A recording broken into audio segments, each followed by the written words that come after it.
what blank paper, sponges, and Play-doh have to do with babies' brains? Well, stick around and I'll tell you. Consider yourself hooked. For years, developmental scientists have been trying to understand the immense growth and change that happens in babies' brains early in life. And I mentioned this before, but babies are born seeking out relationships with adults.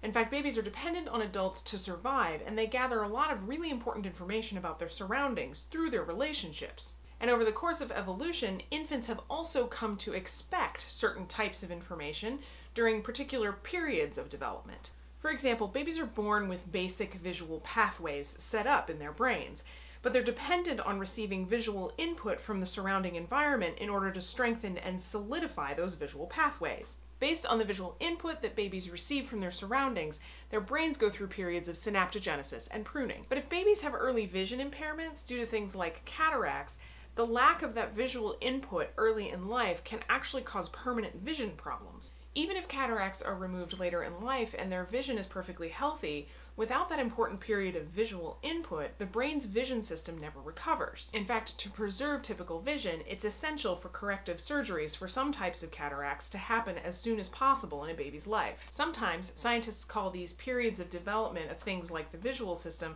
critical or sensitive periods. These terms refer to time frames in development, when certain types of information are expected or needed in order for an attribute to develop typically. Processes like visual development are often referred to as experience expectant processes because the brain is expecting certain types of visual information. Language learning is a similar process.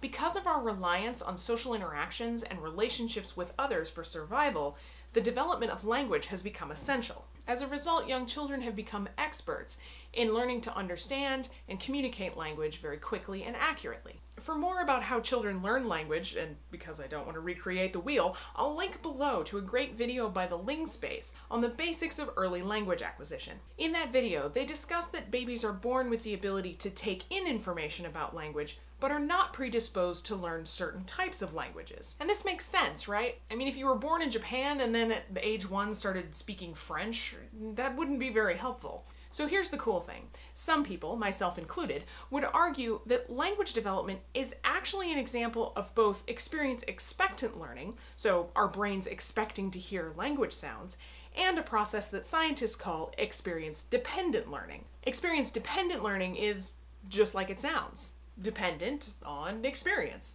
So though babies are born expecting certain language sounds, they're not born expecting to hear certain languages. The development of specific languages is dependent upon the languages that the baby is exposed to early in life. So though we're born to expect certain broad categories of information, it's our specific experiences that build our unique brains. Man, aren't babies' brains cool? So coming back to the question that started this whole video, what does a blank piece of paper, a sponge, and some Play-doh have to do with brain development? Well, we used to think that babies' brains were like blank slates, completely empty at birth, waiting to be written on. Then we thought that babies' brains were more like sponges, just waiting to soak up the information from the world around them. But now I find it's best to think about babies' brains like Play-doh or clay. They have a form to begin with, but they're just waiting to be molded and shaped by experience. And this process doesn't stop at age 1, 2, 10, 25, or ever really. Your brain is constantly changing. It has to, or you wouldn't remember the name of that person you met at VidCon last week, or have been able to memorize the entire marriage proposal dialogue between Mr. Darcy and Lizzie in the A&E version of Pride and Prejudice when you were 12.